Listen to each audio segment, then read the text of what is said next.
My name is Claire. I'm 31 years old. I own a small but thriving interior design studio, and I have a beautiful apartment with actual plants that are still alive, which honestly feels like a miracle most days. But 2 months ago, I was sitting at my mother's kitchen table, the same round table with the chipped corner I'd been sitting at since I was 8 years old, and she folded her hands in front of her, tilted her head to the side the way she always does when she's about to deliver bad news wrapped in kindness, and she said, "Claire, sweetheart, we need to talk." I felt my stomach drop. I knew that tone. I'd heard it my whole life. That tone meant she'd already made a decision, and this so-called talk was just her giving me the courtesy of being informed. What she didn't know, what she couldn't have known, is that I had spent the last 6 months preparing for exactly this moment. I had done everything quietly, carefully, and completely.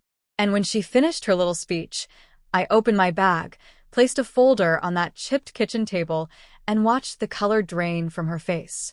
This is the story of how my family spent 30 years taking me for granted, and how in one afternoon I took everything back. I grew up the middle child of three. My older sister, Danielle, was the beautiful one, effortlessly charming, always the center of attention. My younger brother, Marcus, was the baby, the sensitive one, the one who needed extra support. And then there was me, Claire, the reliable one, the one who figured things out. My mother, Patricia, was a woman who managed the family the way a CEO manages a company, strategically. She distributed affection based on usefulness, and she was very clear, without ever saying it outright, about where each of us ranked. Danielle got the praise. Marcus got the protection. I got the responsibility. My dad left when I was 12. He wasn't cruel, he was just absent, physically first, then legally, then emotionally. After he left, Mom pulled me aside one evening while Danielle was at a sleepover and Marcus was already asleep, and she said, "Claire, you're the strong one. I'm going to need you to step up." I was 12 years old. I thought she was giving me a compliment. I didn't realize until much later that she wasn't complimenting me. She was assigning me a role, and I played that role faithfully for nearly 20 years. I helped pay for Danielle's college while working 2 jobs and taking out loans for my own. I co-signed Marcus's first apartment lease because his credit was too poor and Mom said the family needed to look out for him. I spent every holiday cooking, cleaning, organizing, and making sure everyone else had a good time while Mom sat at the head of the table accepting credit for a beautiful family gathering. I told myself that was just family. That's just what you do. But the truth was I was being quietly, systematically used, and nobody, not even me, wanted to call it what it was. The first real crack appeared about 4 years ago. I had just landed my biggest client, a restaurant group that wanted me to redesign 3 locations. It was the kind of contract that would legitimize my business, and I was so excited I called my mom the moment I signed the paperwork. She listened, and when I finished, she said, "That's wonderful, honey." Oh, before I forget, Danielle is thinking about redecorating her living room. Could you help her out? I'm sure you could do it at cost. I stared at my phone. At cost. As in, I would work for free and just cover my materials. For the moment, that should have been entirely mine. I helped Danielle. Of course I did. The second incident was worse. 2 years later, Marcus called me in a panic. He'd been fired, again, and he couldn't make rent. Mom called me an hour after he did. "I don't have the money right now," she said, "but you're doing well. This is what family does." I lent him $2,000. He never paid it back. When I mentioned it once at Sunday dinner, Mom gave me a look so sharp it could cut glass and said, "Claire, he's going through a hard time. Don't make this about money." I didn't bring it up again. The third and perhaps most revealing incident was my 30th birthday. I didn't ask for much, just a dinner out, the family together, something that felt like it was actually about me for once. Mom chose the restaurant, invited her own friends without telling me, turned it into a celebration of what a wonderful family we are, and spent most of the evening telling a story about Danielle's recent promotion. I sat at my own birthday dinner feeling invisible. I smiled, cut cake, thanked everyone for coming, and on the drive home, for the first time, I let myself feel how tired I was. Not angry, not sad, just tired, in the bone-deep way that comes when you finally stop pretending something is fine. The breaking point came on a gray Tuesday in October, 11 months ago. Mom called and asked me to come over. Not unusual. I brought coffee, let myself in with my key, and found her sitting at the kitchen table with a stack of papers. She had reading glasses on. She only wore those when she was being serious. "Sit down," she said. "There's something I need to tell you." She explained that Grandma Ruth, my father's mother, had passed away 3 weeks prior. I hadn't been told. I found out in that kitchen from my mother, 3 weeks late, that the woman who had taught me to bake, who had slipped me $20 bills and birthday cards, who had called me her sharp little Claire, was gone. And nobody had thought to call me. "Your father's side handles their own affairs," Mom said, waving her hand. "I didn't want to upset you." I felt something shift inside me. Very quietly, very completely. "There's more," she said. She smoothed the papers on the table. "Ruth left a will. She had some savings and she left a portion to you. It's not life-changing money, but it's something." She paused. "I've been speaking with your father and we thought, given that Marcus is in such a difficult place right now, it might make sense for you to sign that portion over to help him get stable. You're doing well. You don't need it the way he does." I stared at her. She looked at me with that calm, certain expression, the face of a woman who had never once considered that I might say no. "I'd like you to think about it," she said. "Family takes care of family." I picked up my coffee cup. I set it back down. I looked at my mother, this woman I had loved and helped and deferred to for 3 decades, and I thought, not this time. "I'll think about it," I said. And I did. I thought about it very carefully. Just not in the way she expected. That same afternoon, I called my father's side of the family for the first time in years. My Aunt Vera, Dad's sister, picked up immediately and burst into tears when she heard my voice. She told me Grandma Ruth had been asking about me right up until the end. She told me Mom had been informed 2 days after the passing, not 3 weeks later. She'd had the information the whole time and chosen not to share it. Then Aunt Vera told me something else. Something that changed everything. "Claire," she said carefully, "Ruth left you considerably more than a portion. She updated her will 18 months ago.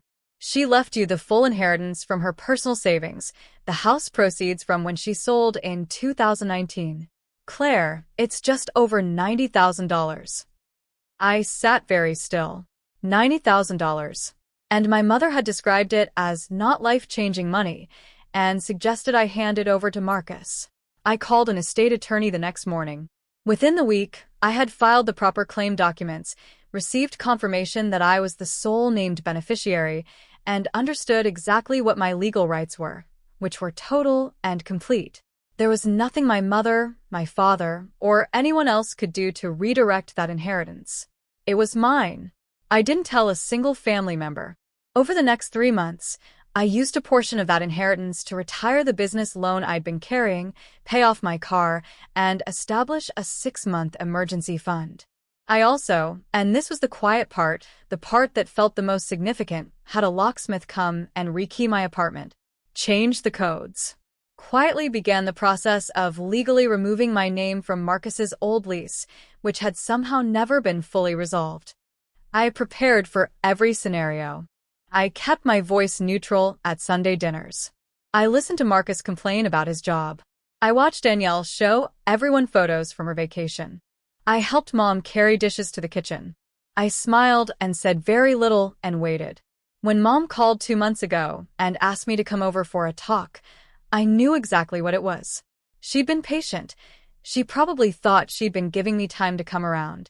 She had that particular confidence of someone who has never been told no by the person they're about to ask. I spent the evening before going through my folder one final time. Copy of the estate attorney's letter confirming full disbursement. A printed summary of every financial transfer I'd made to family members over the past 8 years, $17,400 in total, documented from bank records. The new lease documents Marcus had signed, which no longer had my name anywhere on them.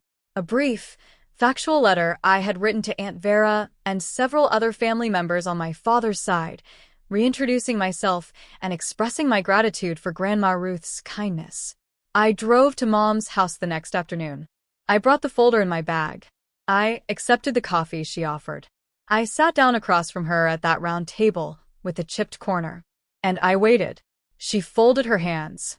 She tilted her head. She said, "Claire, sweetheart, we need to talk." "Of course," I said. "Go ahead." She explained again, as if patiently, that the family had been discussing the inheritance, that Marcus was really struggling, that I had always been the stable one, and that surely I could see how redirecting even a large portion of those funds would make a real difference to the people I loved. When she finished, there was a small, expectant silence. I reached into my bag and placed the folder on the table. "I've actually been doing some thinking of my own," I said. "And I have a few things I'd like to share with you." She looked at the folder the way people look at something they don't recognize but can feel is significant. "First," I said, "the inheritance has already been received and distributed according to Grandma Ruth's wishes, to me, as the sole beneficiary. That matter is closed. There's a letter from the estate attorney there if you'd like to confirm." Her expression flickered. "Claire." "I'm not finished," I said. My voice was perfectly calm. I surprised even myself. "The second thing is this." I slid the financial summary across the table. "This is a record of money I've transferred to family members over the past 8 years. Not gifts freely given, loans and contributions I made because I was told that's what family does. I've never asked for any of it back. I'm not asking now. I just want you to see the number." She looked at the paper. She didn't say anything. $17,400, I said. "In case you didn't get to the total." "You're being," she started. "Dramatic," I said.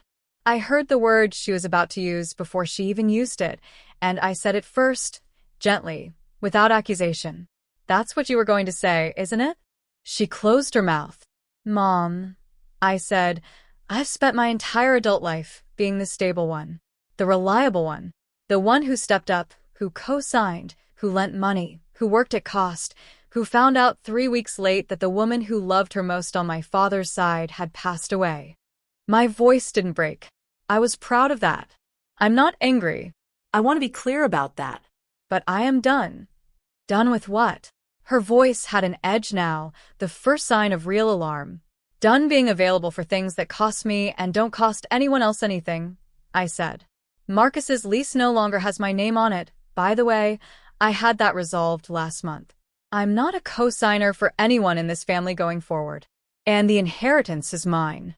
All of it. Grandma Ruth wanted me to have it, and I'm going to honor that." There was a long silence. Then my mother did something I genuinely had not fully expected. She cried. Not the manipulative, performative tears I had braced for, something that looked more real than that. Something tired and small. "I just thought you were strong enough to handle it," she said. "I know you did," I said. "But strength isn't the same as limitless. And love isn't the same as obligation." I gathered my folder. I stood up. I hugged her, briefly, sincerely, and I walked out of that kitchen for the first time in my life feeling like myself. In the 2 months since that afternoon, the family has gone through several predictable stages. Danielle called me twice, the first time frustrated, the second time, and this one surprised me, quietly apologetic. She said she'd never really thought about what I'd been carrying. It was a small thing to say, but it was real, and I appreciated it. Marcus was angry for about 3 weeks. Then he got a job, a real one, full-time, benefits, because for the first time in a long time, nobody was available to cushion him from the consequences of not having one. And my mother? She called me on a Sunday morning about 6 weeks later. She didn't ask for anything. She just asked how I was doing. We talked for 20 minutes. It was the most honest conversation we'd ever had. I don't know what our relationship looks like from here. I'm not in a hurry to decide. The inheritance, meanwhile, did what Grandma Ruth always hoped her care would do. It gave me breathing room, security, the ability to take on a project I believed in rather than one I needed. It felt, in the truest sense, like being seen by someone who was no longer there to see me, but had made sure, before she left, that I knew she had. Looking back at that Tuesday afternoon in October, The one where I found out about Grandma Ruth, where my mother described $90,000 as not life-changing. I think about the version of me who would have quietly agreed, who would have handed it over and told herself it was the loving thing to do. She was wrong. Not because money matters more than family, but because agreeing would have confirmed something false, that I didn't matter as much as the others, that my needs were negotiable and theirs were not. What I know now is that boundaries aren't cruelty. They are clarity. They don't destroy love. In fact, the relationships I have with Danielle and cautiously now with my mother are more honest than they have ever been because they are no longer built on my willingness to disappear. If you're sitting somewhere right now listening to this, recognizing something in it, the exhaustion, the quiet resentment, the moment before the breaking point, I want you to hear this. You are allowed to stop. You are allowed to sit down at that table and, for once, be the one who sets the terms. I am Claire. I am 31 years old. I have a studio, a healthy bank account, alive plants, and a grandmother who loved me enough to make sure I'd be okay. That is more than enough. That is everything.